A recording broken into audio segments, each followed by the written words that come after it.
আসসালামু আলাইকুম সম্মানিত দর্শক, আজকে আমি এই সুন্দর জামাটা কাটিং এবং সেলাই করে দেখাবো মাত্র 2 গজ 4 গিরা কাপড় দিয়ে।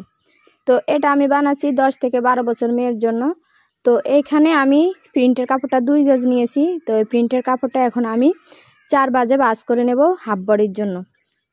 এখানে হাফ বডির জন্য আমি 4 বাজে কাপড়টা ভাঁজ করে নিচ্ছি। এই যে দেখেন, এই যে এইভাবে 4 বাজে ভাঁজ করে নিয়েছি। এখানে আমি হাফ বডির লম্বা নিয়েছি 12 ইঞ্চি, আর বডি আমার 7 ইঞ্চি হলে হবে। তারপর আমি 1 ইঞ্চি বাড়তি নিয়েছি, 8 ইঞ্চি নিয়েছি। তো এখানে 1.5 ইঞ্চি নিয়েছি গলার চওড়া, আর লম্বা নিয়েছি 4.5 ইঞ্চি সামনের গলা, আর পিছনের গলা নিয়েছি 2.5 ইঞ্চি।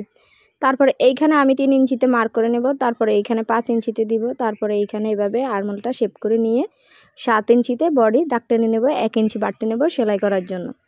তো এখন আমি কাটিং করে নিচ্ছি। আপনারা যারা আমার ভিডিও দেখেন কিন্তু আমার পেজ ফলো করেন না, তারা ফলো দিয়ে রাখবেন। আর যদি ইউটিউব চ্যানেল থেকে ভিডিওটা দেখেন তাহলে চ্যানেলটি সাবস্ক্রাইব করে সাথে থাকবেন।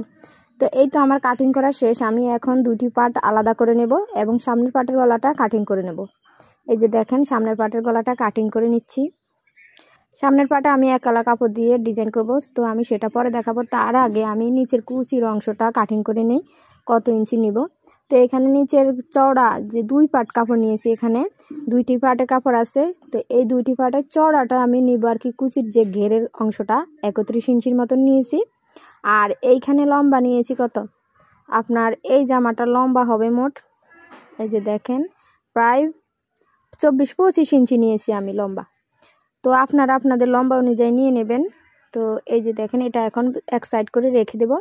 তো এখন আমি এই যে সামনের পার্টের কাপড় বডিতে আমি একটু ডিজাইন করব, তার জন্য এখানে 1 কালার কাপড়টা 2 পার্ট করে রেখে এইভাবে মাঝখানে এইভাবে বসিয়ে দেব। তারপর এইখান থেকে 3 ইঞ্চিতে এইভাবে উঠিয়ে একটু এইভাবে বাঁকা করে শেপটা দিয়ে দেব। এই তো মার্ক করা হয়ে গেছে। এখন আমি কাটিং করে দেখাচ্ছি। আসলে ডিজাইনগুলো হচ্ছে মনের থেকে দেওয়া লাগে, তো শুধু সেলাই কাজ শিখলে হয় না, ডিজাইনও মনের ভিতরে রাখতে হয়। বিভিন্ন ডিজাইন নিজ থেকে এগুলো বানাতে হয়। তো এই যে দেখেন কি সুন্দরভাবে কাটিং করা হয়ে গেছে। তো এটার উপর দিয়ে আমি কুচি দিব। তো কুচির জন্য আবার 1 কালার কাপড় নিয়েছি, আর এই কাপড়টা 2 ইঞ্চি চওড়া করে কাটিং করে তারপর এটাকে ডাবল বাজে আর কি কুচি দেব। তো এইখানে আমি হাতা কাটিং করব। হাতাটা 1 কালার নিয়েছি, হাতা 4 ভাঁজ করে এভাবে মার্ক করে কাটিং করে নেব। ছোট বাচ্চাদের হাতে, আর নিচের দিকে আমি ঝুলের দিকে কুচি দেব। তো তার জন্য এখানে লম্বা নিয়েছি 29 ইঞ্চি একটা কাপড়, 19 ইঞ্চি একটা কাপড়, তারপরে এটাকে 4 ভাঁজে ভাঁজ করে নিব। নিয়ে এটা লম্বা যতটুকু আছে অতটুকু নিয়ে নেব। লম্বা মনে হয় 6 ইঞ্চির মতো আছে আর কি। তো এখন আমি এটাকে সেলাই করে দেখাচ্ছি। প্রথমে এই যে ডিজাইনার যে কাপড়টা কাটিং করেছি এটাকে একটু মুড়িয়ে সেলাই করে দেব।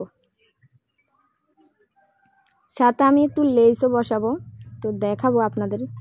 এই যে এখন আমি এই যে হাফ বডিটা পাইপিং করে রেখেছিলাম আগে, এটা স্কিপ হয়ে গেছে। তো আপনারা গলায় আগে গলাটা সেলাই করবেন, তারপর আর কি এই ডিজাইনটা বসাবেন। বসিয়ে দেন এই যে কুচির কাপড়টাতে কুচি করে রাখবেন, রেখে তারপরে এটার ভিতর দিয়ে এভাবে উপর দিয়ে সেলাই করে দেবেন।